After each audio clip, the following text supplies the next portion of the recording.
Hey guys, Kev here, and I have a new knife from Artisan Cutlery to show you. So this knife was sent in by Artisan Cutlery. These showed up, and I was wondering what is going on here. I saw two buttons, and I said, why are there two buttons on this knife? And I thought maybe it was an auto for a second. Like you could lock it, and then when you push the button, it'll shoot out. But no, it's actually a lock for the button lock. So for all the people who worry about button locks failing, which I'm one of the people who doesn't like button locks because of the durability. But I'm not like a spine whacker, if you know what I mean. But it is cool that they added that feature. It doesn't fix the detent problem of a button lock, but it does fix one of the major issues for some people. So now you can lock it, and you can do all your cutting, and then unlock it and close it, and you're good to go. It's a pretty cool feature. This is called the Holm, Holm, from Artisan, and they have a few different versions. They sent me two, which was cool. Thank you to Artisan. They usually just send me stuff randomly, like stuff will just show up at my door, and they don't hit me up and tell me about it or anything. And I'm kind of just like, what is this? And I have to figure it out. And I'll tell you what, that's kind of fun. I kind of like it. Keep doing it, Artisan. So these are in AR RPM 9, of course. They're proprietary steel. And it has a sheep's foot blade, which you guys know I love. I love that blood groove / fuller. Very nice. You have thumb studs, and you have a Barlow-esque pattern. And I gotta tell you, I really like this knife. It's very cool. I did go ahead and flip the clip on this one, and I carried it, and you can tell I used it. I did a video on concepts earlier, and the Loki was one of those knives, and I had a day where I had to cut a shit ton of cardboard, and I used these two knives. And I will say the Holm was a laser beam compared to the Loki, mostly because of blade stock thickness. You can see how much thicker the Loki is. I wish this had a hollow grind. It would be amazing. Now, it still cuts well. It's got a good factory edge, but it's, going to wedge a little bit in thicker cardboard, where this did a better job. And it was more confidence inspiring having that lock on there. Now, I will say, as a lefty, I did notice that when I was done all my cutting, the lock was actually disengaged, probably because I just hit it with my thumb while I was cutting at some point. I was slicing, doing whatever, and I bumped the lock. Now, if you're right-handed, I think that would be a little bit more difficult. You'd be more likely to push the actual lock button, which... you can't actually close the knife once this lock is engaged. So that is helpful. I don't think you would accidentally disengage it. So that's nice from a right-handed standpoint. From a lefty standpoint, I don't think it's a big deal. I just wanted to point it out that I did lock it. And then when I was done cutting, I noticed it was back in the, off position, whatever you want to call it. It looks like we have proud liners, and the inlays are slapped on top, of course. Well, I guess it's, no, what am I talking about? Proud liners. It's, yeah, well, hold on. It's hard to tell, but I think that this is obviously an inlay, but it almost looks like this copper piece up here is an inlay as well. Look. So you do, yeah, you have proud liners. Sorry, I don't know what I was thinking there. They did a good job with it. The handle is very neutral. It's very comfortable. They put this lanyard on all of them, which is interesting. I'm not a big lanyard guy, but I didn't mind it. Sometimes I hate lanyards because they're just hanging out of your pocket, and they can catch on things or my hand or whatever. With small children, which I have, I find it best not to have easy access to whatever's in your pocket. My kid will grab and pull at anything, right? So you know, but I do think overall it's a cool design feature. I think they did a good job with that. They have these little chamfers here. I don't know what those are. Oh, I guess they're there to get you to slot into the stud. Okay.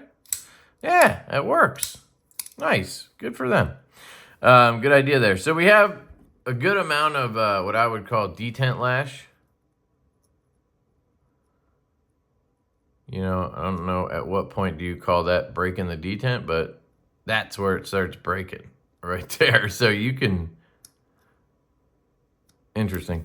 But it is a button lock, and that is pretty standard stuff. The stud location is excellent. So this is something I talked about in that last video as well with the Baba Yaga, that I just don't love the stud position. You have to really get under it and kind of turn the knife this way, and then you can get straight under it and really fire it. But I tend to want to flick it out because of where it is. If it was like right here, I would be more likely to go straight up. If you look at a design like this, even though the detent is 100 times weaker than this one is, it's way easier to fire out, and it honestly feels like a stronger detent.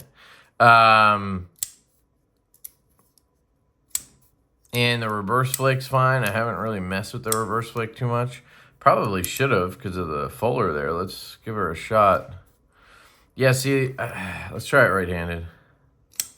I don't love thumb stud knives sometimes when they have these fullers. Now, I know that's a little weird because we have Divo. We have a knife that has studs in a hole, but just, you know, sometimes that stud can get in my way and I kind of hit it and stop the blade. But I think that's a personal problem. I don't know if everybody has that issue.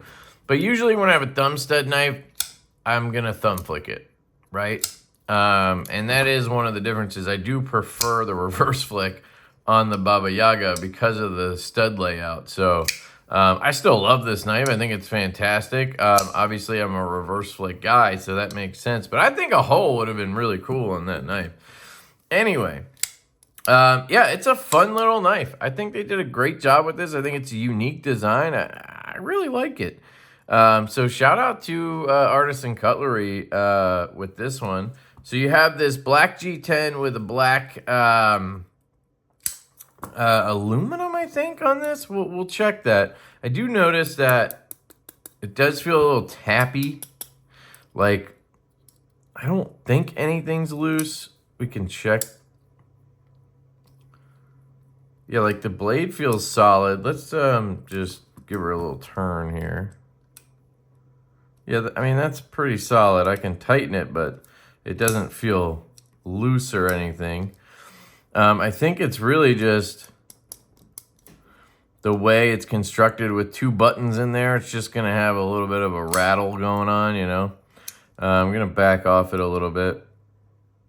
Now, what I'll do probably, because I usually pass around these knives, I'll probably just keep this one since I kind of beat it up. And I actually prefer this one.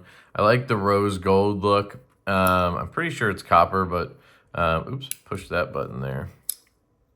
But I'll probably keep this one around.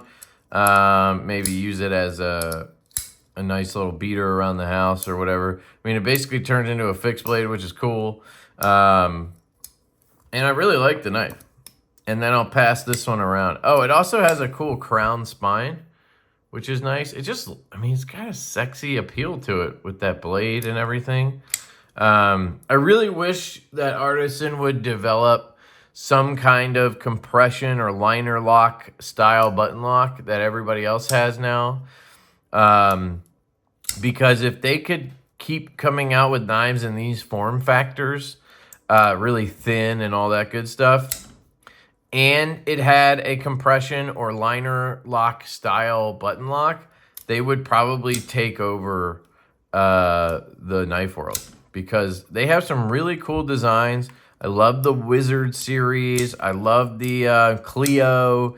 I really like the Holm, the Pyrite series. There's a lot of knives that they have really cool designs on, but I just don't love button locks. If they could come up with a way to keep the button there, but have a real detent, it would be game-changing for Artisan, I think. I know they do well as is, so maybe they don't care, but I think that's something they should work on. I don't know. You guys let me know what you think on this one. Let me pull up the website for you. I do have a link to Artisan Cutlery. Cutlery's website does help the channel if you use that link. I would appreciate it, of course. Looks like they have another new knife. Now, let's see. Do they have a baller version? These are Kieranite handles, it looks like. So we got some Jack Wolf in here. Maybe they got some ideas from Jack Wolf. $57, dude. AR RPM 9, Kieranite. They're calling it acrylic, but it looks like Kieranite to me. I'm guessing it's a Chinese version of Kieranite, so I probably should be careful there. But it looks the same. Looks really good, man. Damn. And then they have a deep sea blue acrylic. Damn, guys. Holy shit, that's nice for $57. Holm. So you have that one. Here's the one I have right here.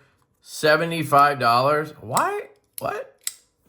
So they're saying it's actually more money for, what is it? Wait, it says G10 and wood. What? Oh, I got you. Okay, because there's different kinds. Got it. So this one is black PVD stainless steel and black G10 inlay. Black PVD liner. Dude, I need to put this thing on like airplane mode when I'm always worried something's going to pop up. Like my last video, I had a little thing pop up. My wife was like, I need to go to the bathroom. Could you watch the baby? I'm like, shit. This is the one I really like. It's rose gold PVD steel liner. So they're all steel. It's just different PVDs on them. Got it. $76, man. But honestly, okay, I don't see a baller version. So honestly, guys, this is the way to go right here. $57, and you get essentially what's Kieranite, you know, and it's the same black, you know, steel, whatever. I mean, damn. I'll link it down below, and I'll tell you, it's not heavy. They do a good job with that because their knives are so thin and everything. It doesn't really feel weighty. It feels like a titanium knife. Not a problem. Let me see. Is there like a rattle? Yeah. See, you hear that?